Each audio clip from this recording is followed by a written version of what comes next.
grabar, ahí estamos grabando para que quede después registro. Y eso, vamos a poner al compartir pantalla. Súper. Ya. Enunciado. Por acá lo tenemos. Lo voy a mostrar acá mejor, ¿o no? No. Se me va a costar buscarlo ya. Ya. Entonces, partamos con los demás abajitos. En realidad no son tantos problemas, pero es más que nada porque, por ejemplo, P1 y P2 se extienden un poco más. Entonces, por eso lo que les iba a comentar ahora es que mejor partamos haciendo P3 y P4, que son más breves. Igual nos van a servir para tocar ciertas cosas ahí importantes igual de la materia. Además, P4 y P5 forman parte de un enunciado de un control de años anteriores. Así que es más o menos algo que es por así preguntable, ¿ya? Y de hecho la P2, la parte D también más o menos, es algo muy parecido a lo que se preguntó en un control anterior. Como que casi lo mismo, pero le sacaron los incisos anteriores. Y P1 es un ciclo como los que asumo que han visto hasta el momento. Eh, Felipe, sí, perdón que te interrumpa. Lo que pasa no, es que tranqui, sí, tenemos compañeros como que no pudieron entrar hoy día y nos ya. pidieron como si podíamos grabar nosotras también por si acaso, porque la Ah, tutoría del ya. C1 se subió como hoy.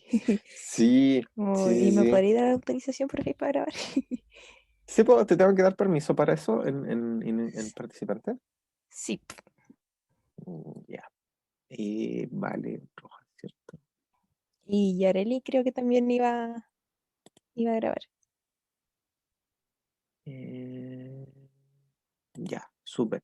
Sí, eso en verdad fue mala mía, porque como que yo tenía que subir esos videitos y justo para ese entonces todavía no teníamos los auxiliares, si la otra persona es Yareli, ya acá. Y justo no teníamos en ese Bueno, entonces los casi. auxiliares de nada. Justo no teníamos en ese entonces los auxiliares las licencias, pues entonces se me dividió en dos videos esa tutoría, pues entonces como que dije así como, hola, se me dividió el video en dos tutorías, y me dijeron así como, no, tienes que unirlo antes de subirlo, y la cuestión, bla, bla, bla. Entonces ahí como que no tenía ningún editor de video, entonces fue horrible, y terminé subiéndolo ahí. Pero esta espero que no se corte y espero poder subirla hoy día, así que espero no hayan problemas ahí. Ya. Pero igual ahí está bien que graben igual, por si acaso. Ya, pues. Entonces, ya, como les estaba diciendo, el P1 entonces es un ciclo que decidí ponerles un ciclo distinto a los que usualmente se ven, que son como el ciclo Otto, el ciclo Diesel. Más que nada porque esos como que tienen mucha bibliografía en internet, probablemente hayan visto alguno en vuestra sección, y si no, hay muchos en la literatura. ¿Ya? Ya, pues. Entonces partamos con los de abajito. Partamos con P3, por ejemplo, que me salió a mí en mi control con barra justamente en 2017, creo. Nos dice que consideremos la expansión libre de un gas, ¿ya? Y nos dicen que su incremento de temperatura está dado por este siguiente coeficiente de acá abajo, que nos dicen que se llama coeficiente de Joule, ¿cierto? Que es básicamente la derivada parcial de la temperatura respecto al volumen, ¿cierto? A energía constante, nos dicen acá. Y nos pasan además otra expresión, ¿cierto? Equivalente para este coeficiente, y además nos dicen que determinemos si un gas no ideal que cumple esta ecuación de estado de acá, ¿cierto? Que está bastante feita, una ecuación que se llama de Redlich-Kwonk, donde hay veces son constantes positivas, ¿ya? Y queremos determinar si este se calienta o se enfría al expandirse libremente, ¿ya? Es decir, lo dejamos em, ahí solito, ¿cierto? Al sistema, y él por alguna razón va a tender a expandirse, ¿cierto? O sea, em, de alguna u otra forma las partículas que lo constituyen se las van a arreglar para que este sistema se expanda, ¿ya? Y que lo haga de manera libre, ¿cierto? Y nosotros queremos ver si durante ese proceso de expansión el gas se enfrió o se calentó, ¿ya? Lo usual es que cuando un gas se expande, ¿cierto? Lo usual o lo que nosotros sabemos de nuestros conocimientos cotidianos, que por lo general se enfría, ¿ya? Entonces veamos acá qué pasa para este tipo de gas, ¿ya? A ver si se enfría, si, qué pasa realmente, ¿ya? Para ello, en realidad, em, el enunciado es súper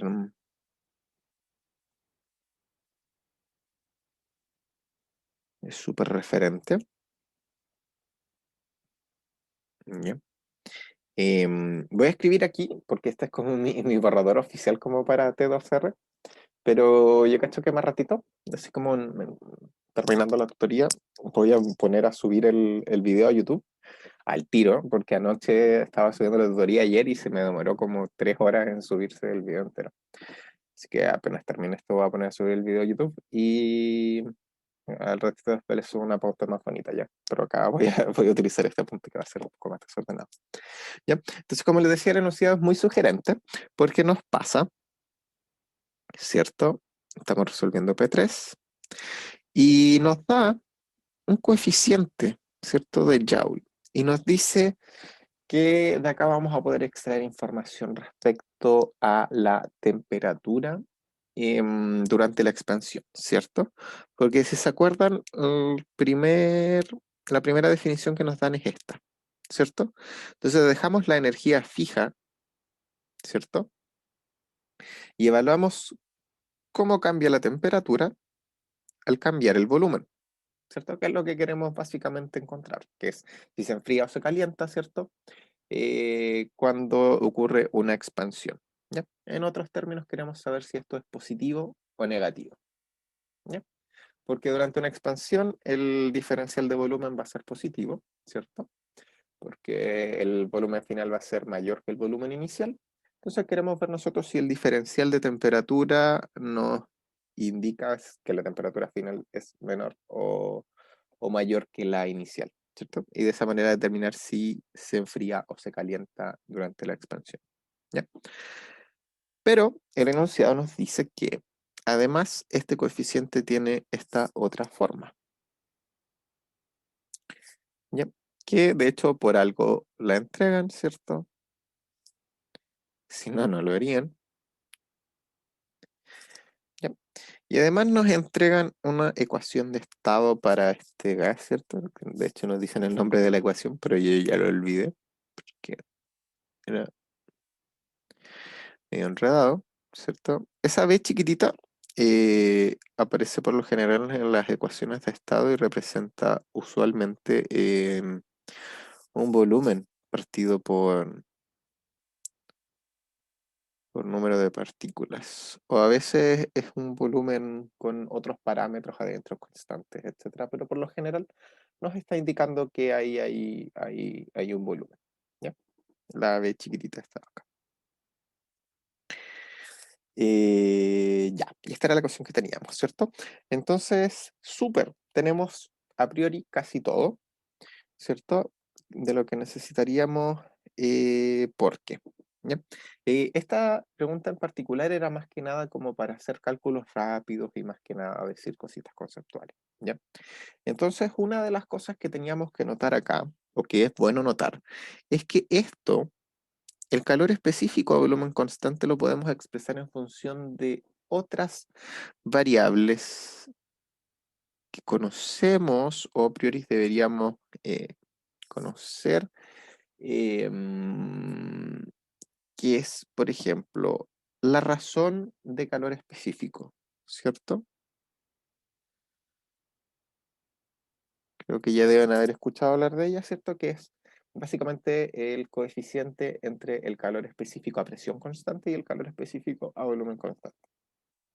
¿Cierto? Que es básicamente cuánta energía o cuánta cantidad de calor necesitamos para elevar la temperatura de alguna sustancia en un grado. manteniendo, ¿cierto?, la presión constante para el de arriba y el volumen constante para el de abajo, ¿cierto?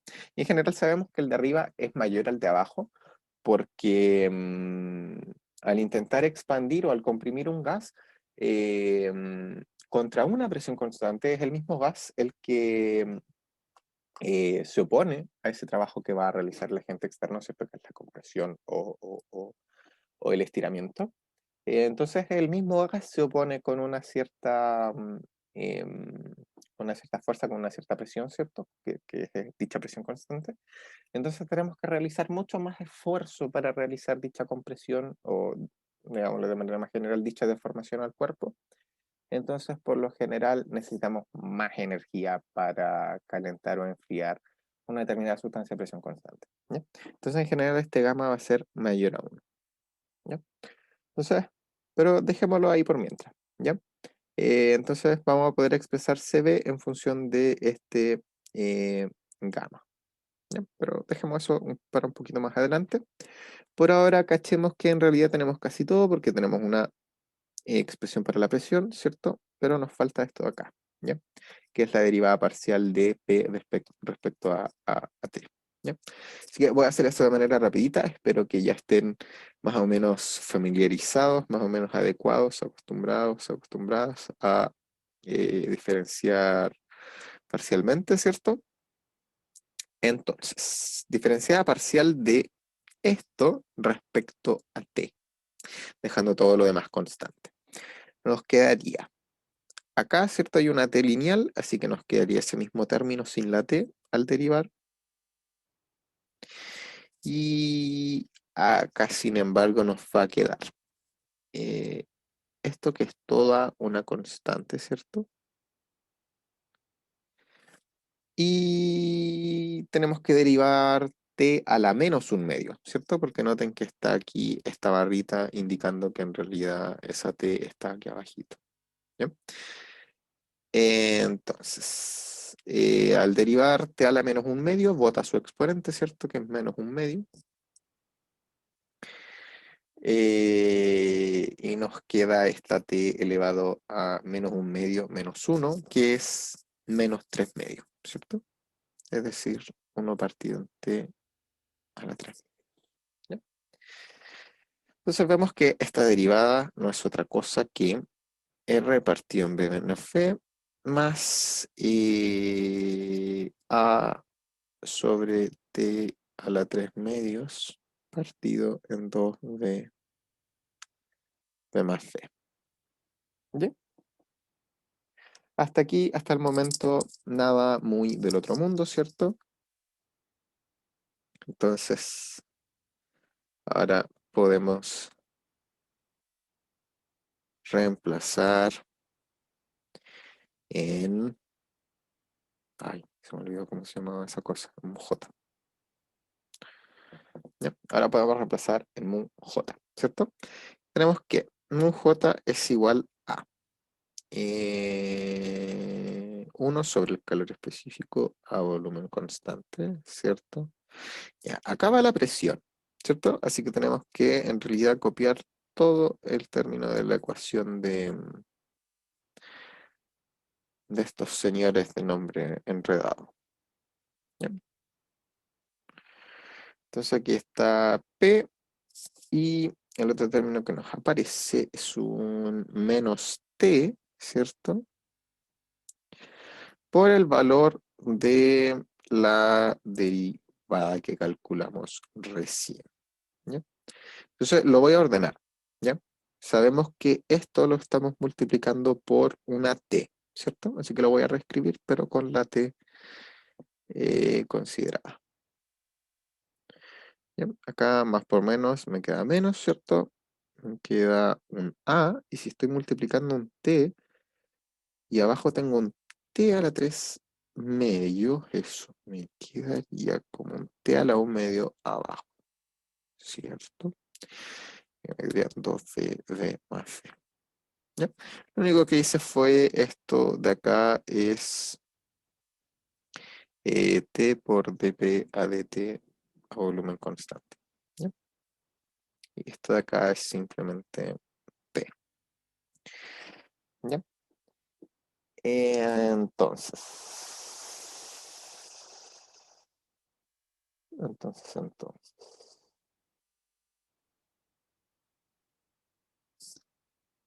Ya. Ah, como que pensé que me faltaba algo. Ya, pero notemos que acá se nos van, ¿cierto? Esas dos cosas. Y acá notemos que estos dos términos son iguales salvo este 2, ¿cierto? Así que en verdad podemos, como ustedes quieran, factorizar, ¿cierto? O si bien podemos sumar. Esto de acá, ¿cierto? Que es básicamente menos un entero, ¿cierto? Menos un medio sería eh, menos 3 medios, ¿cierto? Pueden hacer esto sumando, factorizando, y llegan a que hay un factor 3 medios al final del día. ¿Ya? Después ustedes pueden corroborar esa matraca. Acá queda el mismo denominador, ¿cierto? Sí, súper. Ya. Y acá me falta calor específico a volumen constante. ¿Ya? Entonces, ya. Entonces, ahora como les decía, podemos argumentar un poco en utilizar la razón de calor específico para denotar el calor específico a volumen constante. ¿Ya? Sin embargo, vamos a asumir algo que es en realidad mucho más directo. Como les decía, esta pregunta tenía la intención de que en verdad se asumieran cosas, ¿cierto? Se discutiese más que nada de forma teórica y se hicieran cálculos rápidos, ¿cierto? Entonces, por lo general, para calentar una sustancia tenemos que proporcionarle calor, ¿cierto? Entonces, eso nos dice ya directamente que esta cantidad CB tiene que ser necesariamente positiva, ¿cierto? De hecho, muy pocos calores específicos son negativos, pero existen. ¿Ya? Existen. Y de hecho los agujeros negros son un muy buen ejemplo de calores, de un cuerpo que tiene un calor específico em, negativo. Estoy leyendo el chat, parece que estoy como con mala señal, ¿o no? No, internet acá tengo que estoy escuchando con mala señal. Dame un segundito, voy a enchufar esto en otro lugar para ver si agarra la señal.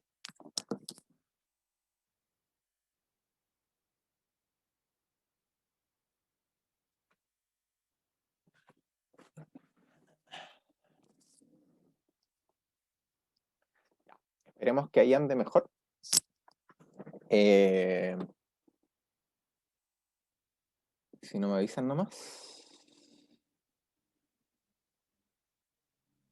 Oh, no. Ya. Cualquier cosita de ahora en adelante me avisan, ¿ya? Em, ya, bueno, sí.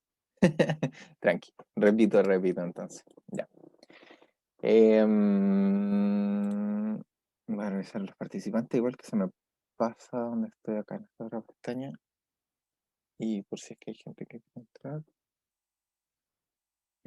Nada, vamos. Ya. Lo que les decía del calor específico es que por lo general, acuérdense que el calor específico es una medida de cuánta energía necesitamos proporcionarle a un cuerpo para que éste aumente su temperatura en 1 grado, ¿cierto? Y digo en 1 grado porque podemos anotarlo en las unidades de medida que nosotros queramos, ¿cierto? No hay problema en eso, puede ser 1 grado Kelvin, 1 grado Celsius, 1 grado Fahrenheit, 1 grado Rankine, lo que quiera. Entonces, como necesitamos entregarle por lo general energía a una sustancia para que se caliente, para que aumente su temperatura, por lo general los calores específicos son positivos, ¿ya? Y vamos a asumir eso para para este gas, ¿ya? O sea, vamos a simplemente decir, bueno, vamos a asumir que el calor específico a volumen constante en realidad es una cantidad positiva, ¿ya? Y esto para efectos de su control, por ejemplo, si hubiese sido una pregunta de control, ustedes argumentan ahí, por definición, el calor específico se define como tal y tal cosa, por lo tanto, bla, bla, bla, bla, bla, tiene que ser positivo, ¿ya? E insisto, los calores específicos por lo general son positivos, ¿ya? Pero, bueno, hay alguien que quería unirse. Por lo general son positivos, pero existen casos de calores específicos negativos, ¿ya? Pero son mucho más raros. Y como les decía, lo último que les dije antes de que me comentaran de que se estaba quedando pegado, un buen ejemplo de cuerpos con calores específicos negativos son los agujeros negros, ¿ya? Pero claro, son cosas que existen y se dan en la naturaleza, pero son mucho más raras, no es como que vamos caminando por la calle y nos encontramos con un agujero negro. O sea, no, agujero negro de esos grandes, sino que podemos encontrarnos con un hoyito negro, ¿cierto? No sé, un hoyo en la calle o cualquier cosa, pero no va a ser un agujero grande a grandes escalas. O sea, un agujero negro a grandes escalas. ¿Ya? Entonces, asumiendo que el calor específico es mayor que cero, simplemente vemos que todas las otras variables que tenemos dentro de la ecuación son positivas, ¿cierto? Porque nos decían que B y A eran constantes positivas, 3 es constante, 2 es constante. Y B chiquitita, ¿se acuerdan que yo les había dicho que era una variable que usualmente aparecía en las ecuaciones de estado para dar cuenta del volumen y otros parámetros sumados? Entonces, como es un volumen más otros parámetros sumados, va a ser algo positivo, ¿cierto? Porque los volúmenes, las distancias son todas positivas, ¿ya? Y la temperatura igual porque podemos utilizar indistintamente la escala de Kelvin para trabajar con temperaturas que recordemos que no tiene valores positivos, o sea, negativos, perdón. La escala Kelvin no tiene valores negativos de temperatura, ¿cierto? Pero tenemos este signo negativo afuera, ¿cierto? Que está factorizado junto a puras constantes positivas, por lo tanto, este término en general, el coeficiente de Joule, es en general menor a cero, ¿ya? Entonces, como es menor a cero, es negativo, vamos a confirmar que cuando se expande libremente el objeto que estábamos analizando, en realidad se enfría, ¿ya? Entonces, como esto es negativo, concluimos que el cuerpo se enfría, ¿ya? ¿Por qué concluimos que se enfría? Porque esto es menor a cero, ¿cierto? Y habíamos visto que el coeficiente de Joule es en realidad la variación, o sea, la variación de temperatura respecto a una variación de volumen, ¿cierto? Y como nos dicen que la variación de volumen es una expansión, esto es mayor a cero, ¿cierto? Porque es una expansión, es decir, el volumen final es más grande que el volumen que tenía al inicio el objeto, ¿ya? Y la temperatura, como encontramos que este resultado, ¿cierto?, es menor a cero, tenemos que concluir simplemente que la temperatura final va a ser más chiquitita que la inicial para que este resultado sea finalmente un número menor a cero, sea negativo, ¿ya? Entonces, por eso concluimos nosotros finalmente que el cuerpo en una expansión libre se enfría, ¿ya? Que era lo lógico de, de pensar, ¿cierto? Por lo general, cuando apretamos algo se calienta y si se estira, debería pasar lo contrario. O sea, si se expande. No si se estira en general. Ya, eso. Eso con este problema. ¿Dudas? ¿Alguna duda? Hasta aquí. ¿Todo bien?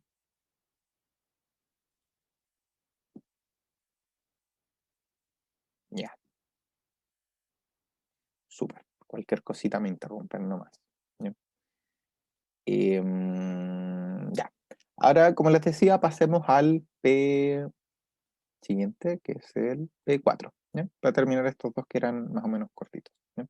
Y después yo cacho que le vamos a dar con el ciclo de Stirling, ¿ya? Entonces nos dicen acá, permiso, dicen que un inventor afirma disponer de los planos de una máquina térmica, que en cada ciclo, ¿ya? Eso es decir, dibujamos un diagrama, ¿cierto? Y tenemos una estructura cerrada, ¿cierto? Un ciclo. Y dice que en cada ciclo toma una energía de 50 joules desde una fuente térmica hasta... me están diciendo.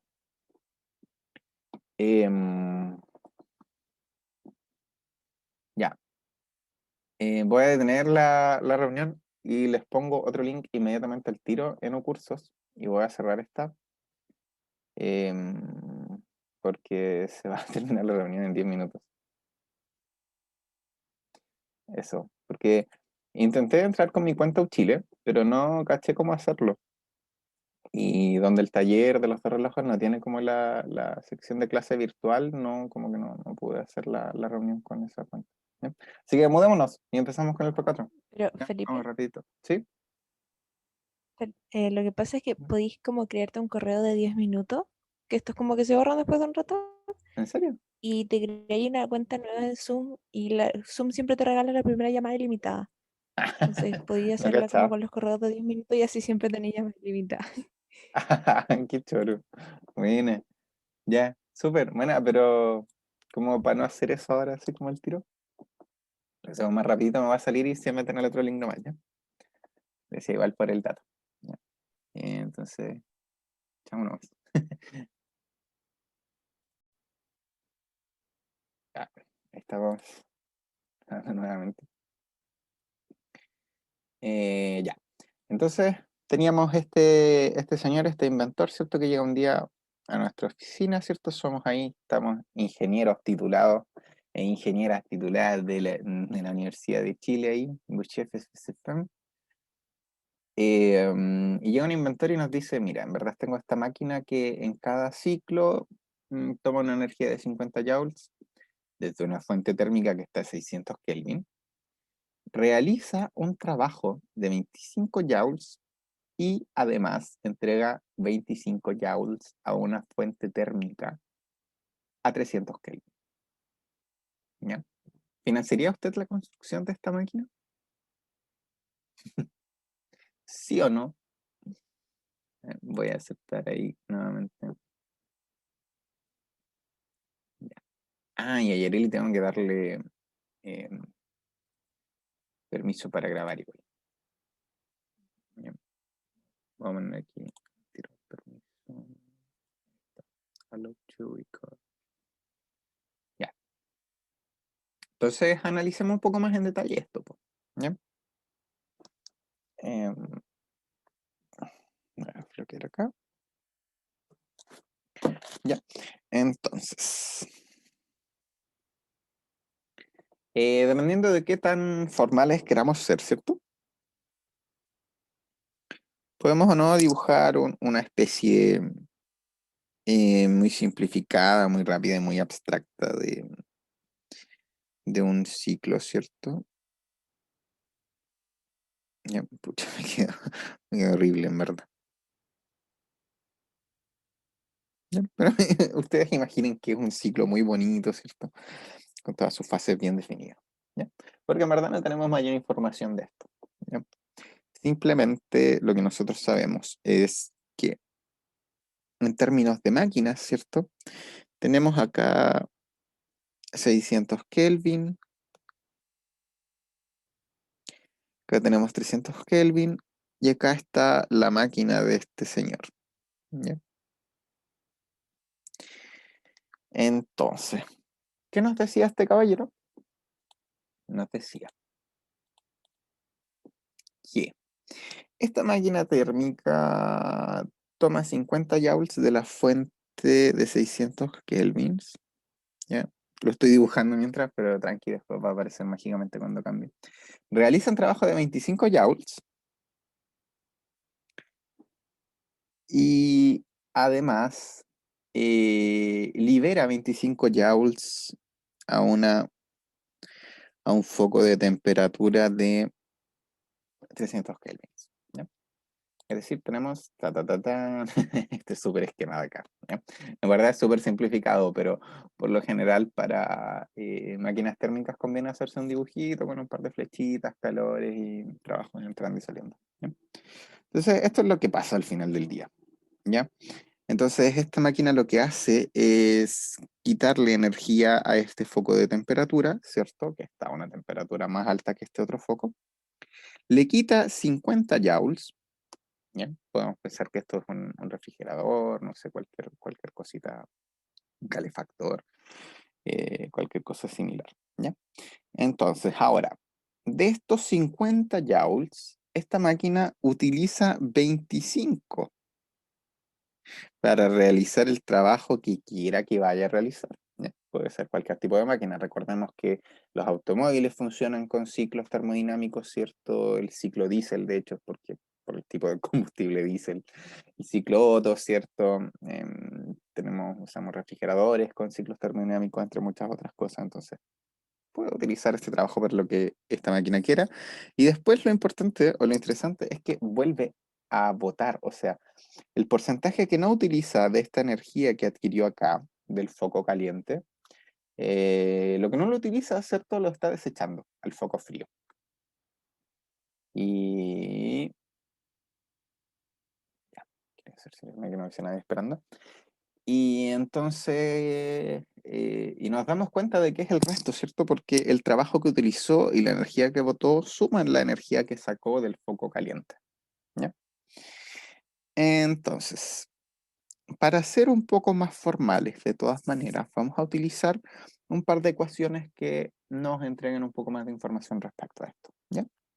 En particular, podemos utilizar el rendimiento de la máquina, ¿ya? En realidad hay distintas formas de trabajar numéricamente con el rendimiento de una máquina, que puede utilizarse también, o son equivalentes en verdad, rendimiento y eficiencia, pero existen también otros coeficientes que nos dan indicios de cómo trabaja una máquina, qué tan eficiente es. Y em, hay alguien entrando ahí. Ya. ¿Qué tan eficiente es? Entonces hay otros que también se pueden usar. Acá vamos a usar el rendimiento o eficiencia de esta máquina.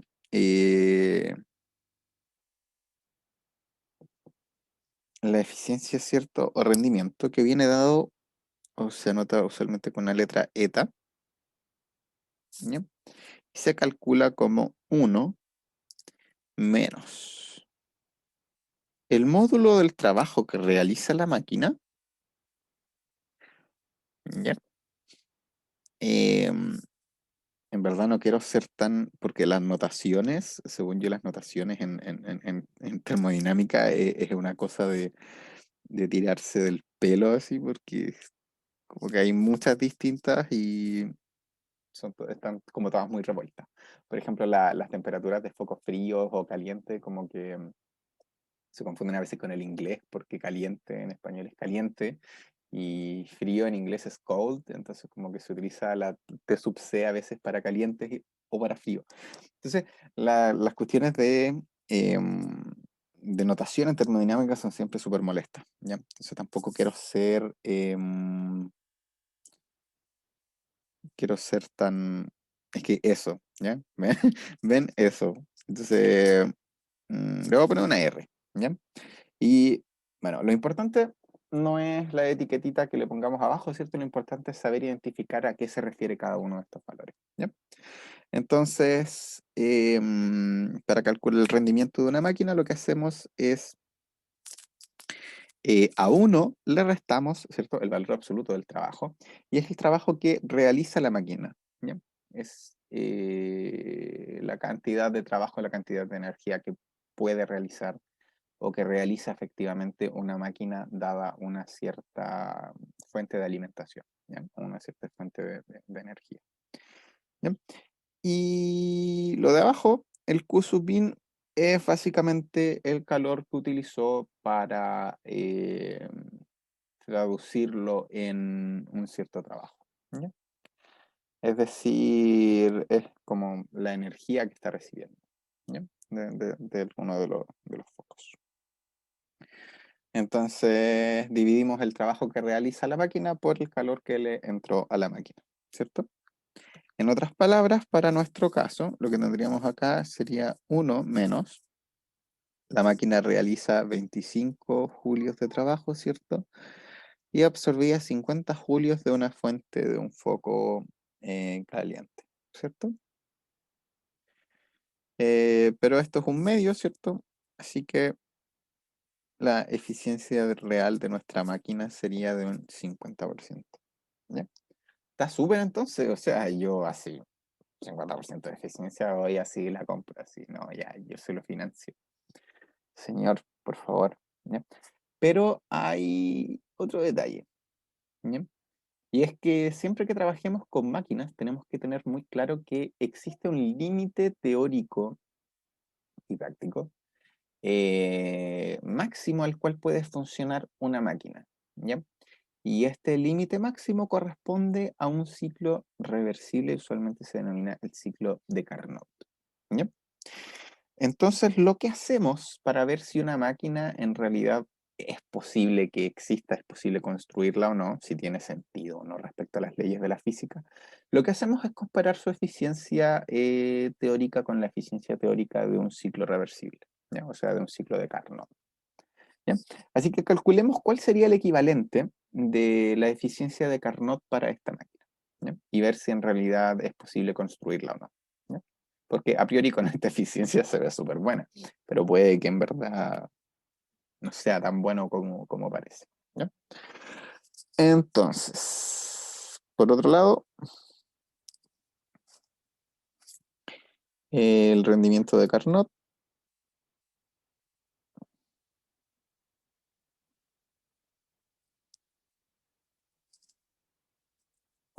sería una letra eta también, eta Carnot, y es una fórmula muy similar, ¿cierto? De eficiencia. Esto se puede calcular así para cualquier tipo de máquina. Y acá vamos a poner T sub F partido en T sub C. Ya, y esto nuevamente con acá las complicaciones de la notación, ¿cierto? Acá vamos a usar el españolísimo solamente, ¿cierto? Y la F va a ser para frío y la C va a ser para caliente. ¿Ya? Es decir, teníamos que el foco frío eran 300 kelvins y el foco caliente era de 600 kelvin, ¿cierto? Esto nuevamente es un medio, así que esto nuevamente es un medio. Nuevamente esto es un 50% de eficiencia, ¿ya? Entonces, fíjense que el rendimiento real de la máquina, ¿ya? En base a la energía que extrae del ambiente y al trabajo que puede realizar con eso, em, y al compararlo con el ciclo ideal de Carnot, ¿cierto? Nos da exactamente el mismo resultado, ¿ya? Entonces, es decir, la máquina que este inventor quiere construir es en efecto una máquina de Carnot, ¿ya? Es una máquina que tiene la mayor eficiencia posible de manera teórica, que de hecho es tan eficiente que es un límite teórico, ¿ya? O sea, es imposible o es muy complejo que algún día lleguemos a construir una máquina con la eficiencia de Carnot, ¿ya? Es como el límite superior inalcanzable de las máquinas, ¿ya? Entonces, en base a eso, en base a que el rendimiento real de mi máquina me dio exactamente igual al rendimiento ideal, eh, entonces no hay que financiar esta máquina, ¿ya? No hay que financiarla. ¿Por qué? Porque en verdad suena demasiado hermoso para ser cierto, ¿ya? No hay que financiarla. Ya no hay que financiarla porque es muy hermoso para ser cierto. Entonces este tipo nos debe estar, claro, intentando estafar por fake news, como dicen ahí en el chat, ¿ya? Entonces no hay que financiarla, ¿ya? Eh, ya, esos eran los problemas, más que nada breves. En duda, no duden en interrumpirme. Que mientras piensan si es que les queda alguna duda por ahí, voy a ver el otro enunciado. ¿Ya? Ya. Veamos entonces el ciclo de Stirling.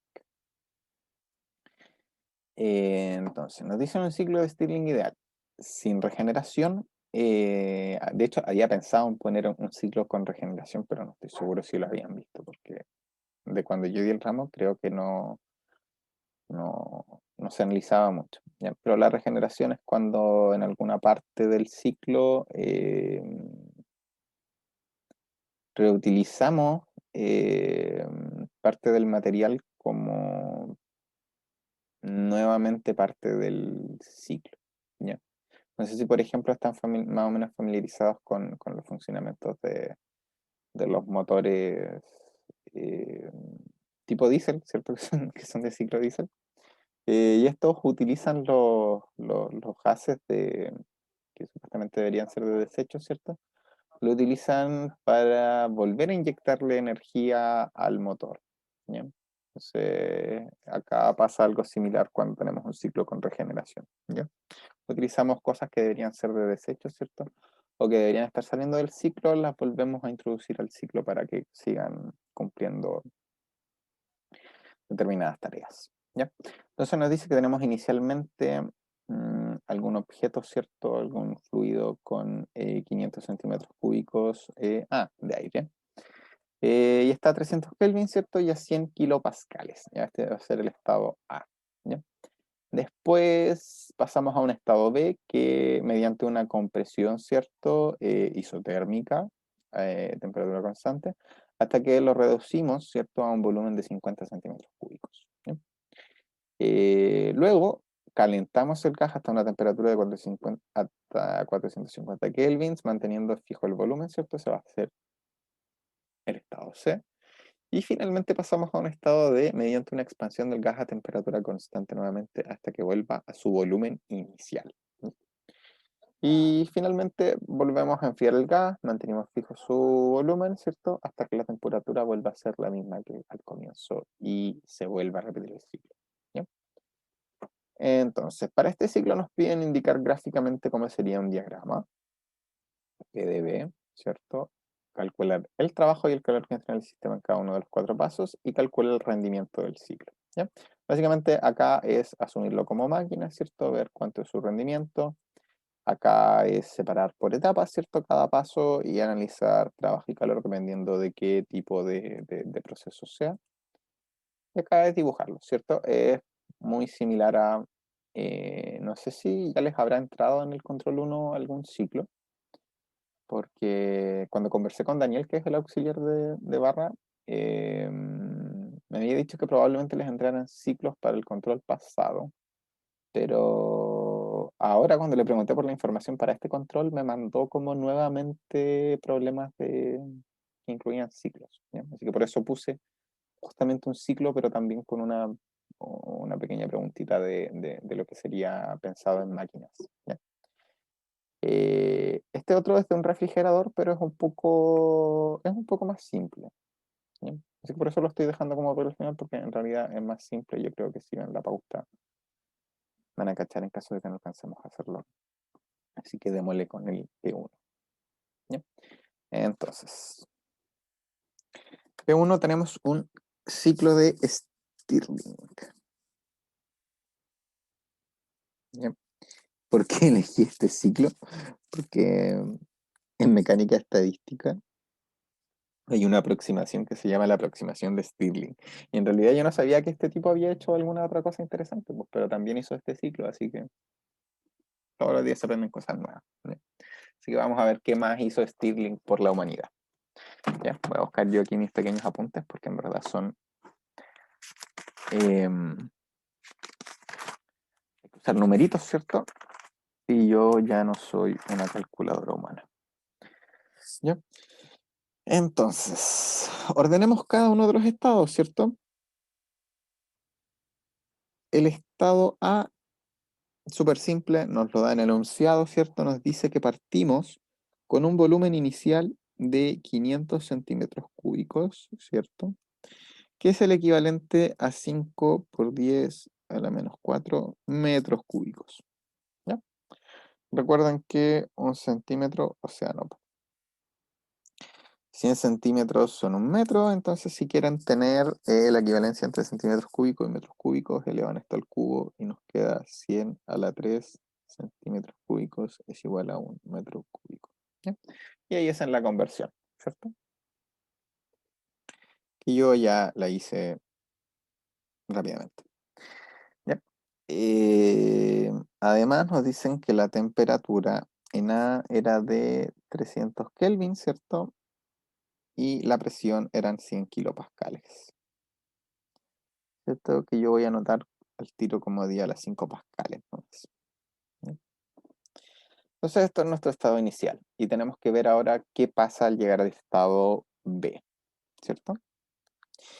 Nos dicen que para llegar al estado B pasamos por un proceso isotérmico, si no me equivoco, sí, isotérmico, y además comprimimos nuestro objeto, ¿cierto? Achicamos el volumen. ¿Ya? Esto también es algo que proporciona el enunciado, ¿cierto?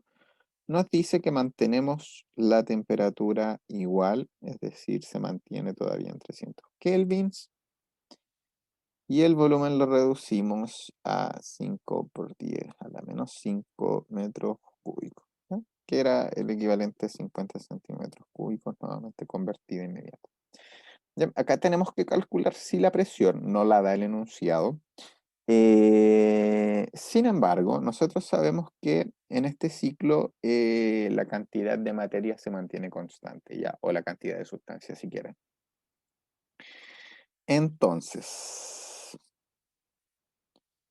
si n se mantiene constante, o n, si quieren, recuerden que tenemos PV es igual a KNT y PV es igual a nRT. Yo no sé cuál estarán usando, pero las dos son exactamente lo mismo, así que da igual. ¿Ya? Pero dependiendo si están usando n chica o n grande, se cumple de todas formas esta igualdad acá, ¿cierto? Que proviene básicamente de la ley de los gases ideales, ¿cierto? Rayos. Ya. Sin embargo, la temperatura A es igual a la temperatura B, ¿cierto? Por enunciado, porque es un proceso isotérmico. Por lo tanto, nos queda esta relación para las presiones, ¿cierto? Y si el volumen en B es 10 veces más chiquitito que el volumen en A, eso quiere decir que para que se mantenga esta igualdad, la presión en B tiene que ser 10 veces más grande que la presión en A, ¿cierto? O sea, la presión en B debería ser exactamente 10 a la 6 pascales. ¿Ya? Lo pueden hacer con una calculadora también o lo pueden hacer razonando de la forma que yo lo hice ahora. ¿Ya?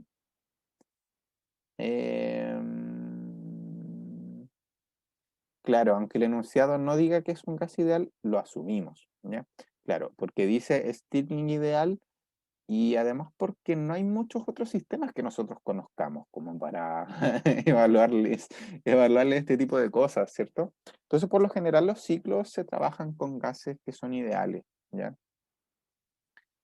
De hecho, si no se los dicen, pregunten qué tipo de gas es. Y si no se los dicen directamente es porque ya tienen que asumir que es un gas ideal. Ya por lo general son gases ideales. Pero si no están seguros, de todas formas, igual pregúntenlo durante, no sé si es durante algún control o algo así. ¿Ya? Pero por lo general se usa esto porque en verdad no sabemos ninguna otra forma de relacionar presiones con volúmenes y más cositas, pues, así que por lo general van a ser gases ideales. ¿Ya? Así que ahí ahí cachen ustedes después, porque por lo general van a ser gases ideales. ¿Ya? Entonces podemos calcular esto fácilmente, es 10 a las 6 pascales. ¿Ya?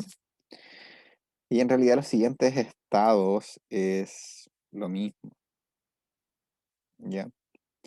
El estado C, ya. Nos dicen en el mismo enunciado que ahora realizamos un proceso en el que mantenemos el volumen constante, ¿cierto? Un proceso isocórico, y lo calentamos hasta una temperatura de 450 Kelvin y el volumen lo mantenemos igual, ¿cierto? Eso quiere decir el volumen en C es igual al volumen en B, que es igual a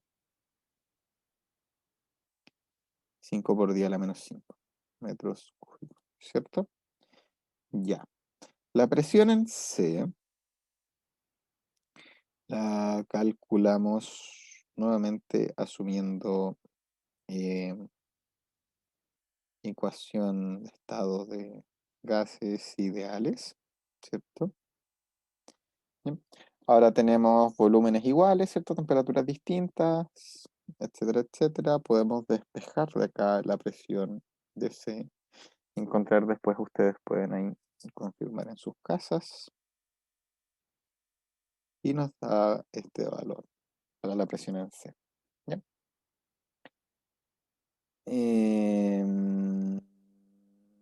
Ya, pues. Y nos faltan los datos del estado en D simplemente.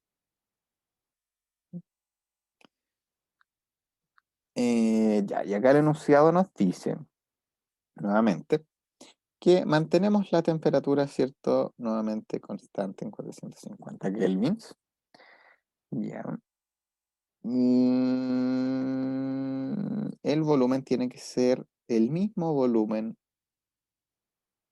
que se tiene después en A. ¿Ya? Es decir, tiene que ser esto de acá. ¿Ya? Y la presión en D la calculamos análogo a los casos anteriores y nos da esto de acá. ¿Ya? Insisto, me apuré con esto porque en realidad son numeritos, ¿cierto? No hay mucho más que decir. Ecuación de estado de gases ideales, ¿cierto? Para calcular la presión. No hay mayores complicaciones. ¿Ya? Y leer bien el enunciado, leer bien qué tipo de proceso se daba en cada uno de los pasos. No hay más complicaciones que eso. ¿Ya? Ahora sí, lo que nos pedían era dibujar, dibujar un diagrama PV para este ciclo, ¿cierto? Voy a hacer yo un pequeño bosquejo para un gráfico. Ya, este tiene que ser P, ¿cierto? Contra B. Ya, entonces.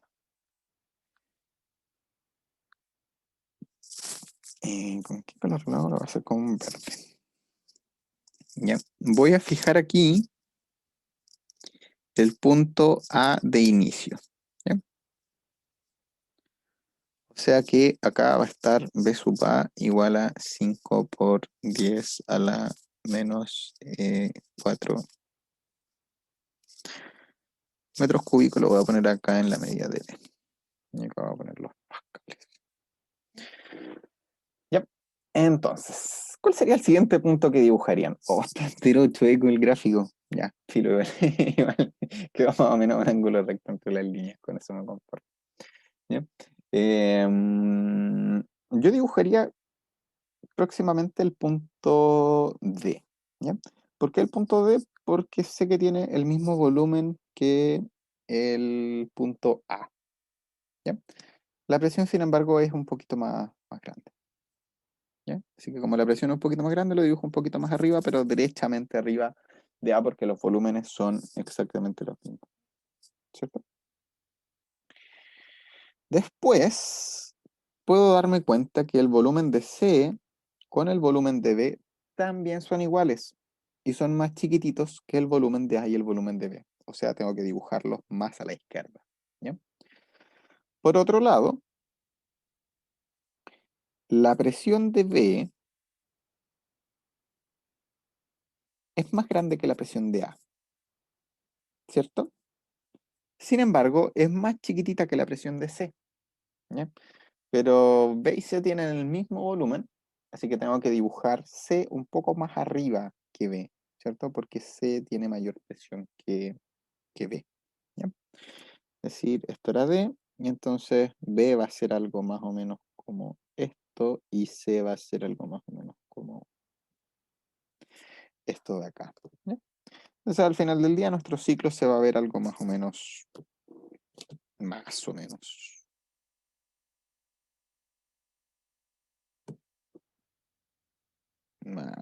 así.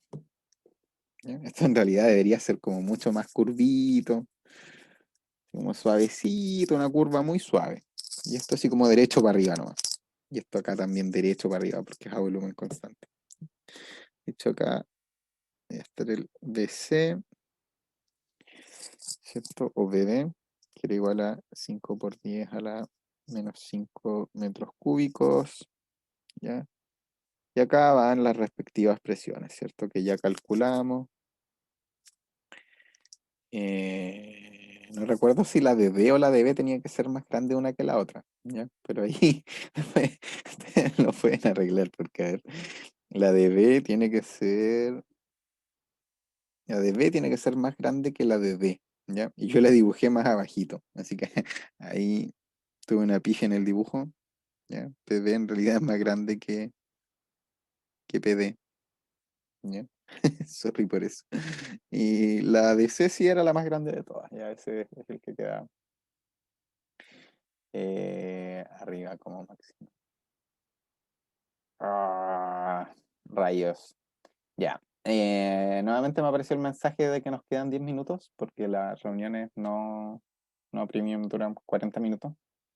Y yo creo que, y dado que falta poquito para las 4 en realidad no sé si sea tan necesario que haga otra reunión. Ahora, si quedan con dudas, puedo hacer otra reunión que no quede grabada, me hacen sus dudas, etcétera, etcétera. No hay drama con eso. Pero en realidad sería como súper innecesario hacer otra reunión grabada más porque tendría que pegar 3 videos para subirlo después a YouTube. Así que no estoy ni ahí con unir 3 videos, subirlo a YouTube porque me demoré mucho uniendo dos. ¿Ya? Pero insisto, van a tener una hermosísima pauta de esto. ¿Ya? Entonces, este era más o menos el diagrama, ¿cierto? Por lo general, en un control les dan el diagrama dibujado. Si los piden dibujar, tampoco es tan complejo. ¿Ya? Tienen que seguir más o menos estos mismos pasos que hemos estado haciendo acá. ¿Ya? Después, ya, dado el tiempo, porque nos quedan. Sí, va a haber pauta, la voy a subir más ratito. ¿Ya? Nos quedan 8 minutos entonces de esta reunión. Quiero pasar rápidamente a ver el enunciado acá. Ya. Acá nos pedían el trabajo y el calor que entran en el sistema en cada uno de los 4 pasos. ¿Ya? Entonces voy a hablar en términos generales. ¿Ya? ¿Por qué voy a hablar en términos generales? Porque noten que tenemos dos procesos que son isotérmicos y tenemos dos procesos además isocóricos. ¿Ya? Entonces los procesos isocóricos van a ser muy análogos entre sí y los procesos isotérmicos van a ser análogos ellos entre sí mismos. ¿Ya? Entonces, para un proceso isotérmico, ¿cierto? Ustedes saben que la energía interna no varía, ¿cierto? Se hace cero. Y eso es porque no aumenta la temperatura. Entonces no tendremos algo que nos esté indicando que aumenta la energía interna de las partículas, ¿cierto? Entonces, para este caso, tenemos que el trabajo tiene que ser igual a la cantidad de calor, ¿cierto? Noten que esto podría cambiar si están usando otra notación para la primera ley con signo distinto, ¿ya? Em, Sin embargo, en general, el trabajo en un proceso isotérmico lo vamos a calcular, ¿cierto? Como menos una integral de P por un diferencial de volumen, ¿cierto? Si reemplazamos acá la presión que viene dada por la ecuación de estado de gases ideales, vamos a encontrar la siguiente ecuación. Sería NRTA, ¿cierto? Acá usé el N chiquitita en vez del N grande. Sería un dB partido en B, acá un negativo y una integral, ¿cierto? Y si resolvemos esta integral, ¿cierto? Que no es tan complicada, nos quedaría menos NRTA, logaritmo natural del volumen en B partido el volumen en A. ¿Ya?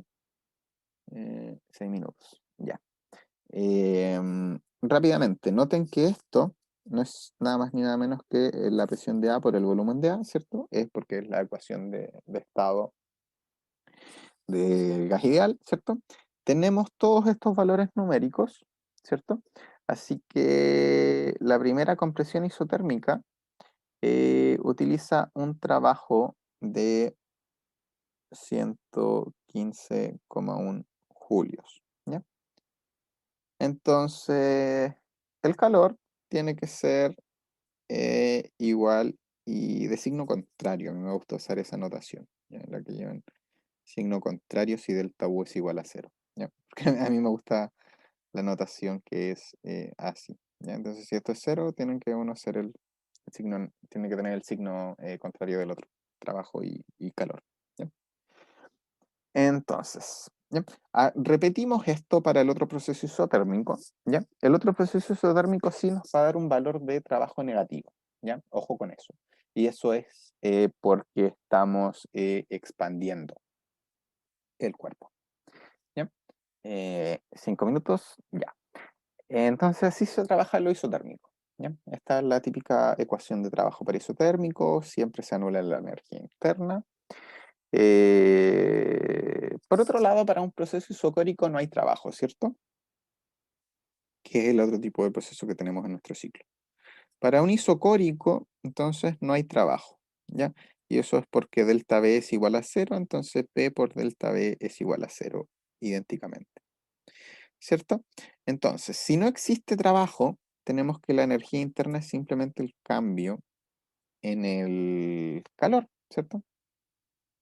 Pero sabemos que el cambio en el calor, si el volumen es constante, va a ser algo así como la cantidad de número de moles de partículas. Pues el calor específico a volumen constante, porque es un proceso isocálico a volumen constante, ¿cierto? Por la diferencia de las temperaturas, ¿ya? Esto es muy de media, ¿cierto? Es el análogo a mc delta T, o la ecuación CTM. ¿Ya? Y así se calcula básicamente la variación de calor y de energía interna para un proceso isocólico, ¿ya? En donde esto era un dato. Esto era un dato que daba el enunciado más abajito, ¿ya? Y tenemos además la variación de las temperaturas, etcétera, etcétera, ¿ya? Lo que me interesa es si, ya nos quedan 3 minutos 40, esto contra el tiempo así. Voy a ver rápidamente el chat, a ver qué pasa en el chat. Bueno, ya. Entonces así se procede con el isocórico, ¿cierto? Para los dos isocóricos. Entonces uno de los dos también nos va a dar negativo y el otro nos va a dar positivo. Entonces lo que me interesa es llegar a la parte del rendimiento, ¿ya? Porque en el rendimiento vamos a tener que considerar el rendimiento. Lo que queremos hacer es calcular el eta que habíamos estado calculando antes, ¿cierto? Que ahora lo vamos a escribir como el calor que sale y el calor que entra, ¿ya? Que es básicamente muy análogo a la parte que habíamos hecho antes con el valor absoluto del trabajo, ¿ya? En realidad lo que nos interesa al final del día es cuánto utilizó de la energía que absorbió desde los focos de temperatura, ¿ya? Eso es lo que tenemos que de lo que tenemos que preocuparnos para el rendimiento, ¿ya? En este caso, los valores numéricos que daban para el calor que sale, esto es calor que sale, ¿cierto? O sea, acá deberían poner los calores que les den negativos, ¿cierto? Pero sumados. Y acá deberían poner los calores que entran, o sea, los positivos. ¿Ya? Entonces, si reemplazan esto al final del día, van a obtener que la máquina, o sea, el ciclo tenía este porcentaje de eficiencia, ¿ya? Y este porcentaje de eficiencia también se podía comparar con el porcentaje de eficiencia de Carnot y podíamos comprobar que esta máquina sí sería posible financiarla porque en verdad sí es real, ¿ya? No como esta otra, ¿ya? Entonces nos queda 1 minutito y 40, así que respondo cualquier tipo de duda que tengan ahora, ¿ya? Insisto, voy a subir pautita y el video, pues voy a unirlo ahora al tiro, así voy a cortar esto y voy a poner a juntar al tiro los videos para subirlo a YouTube, ¿ya? Así que eso, pues, de nada, que estén súper.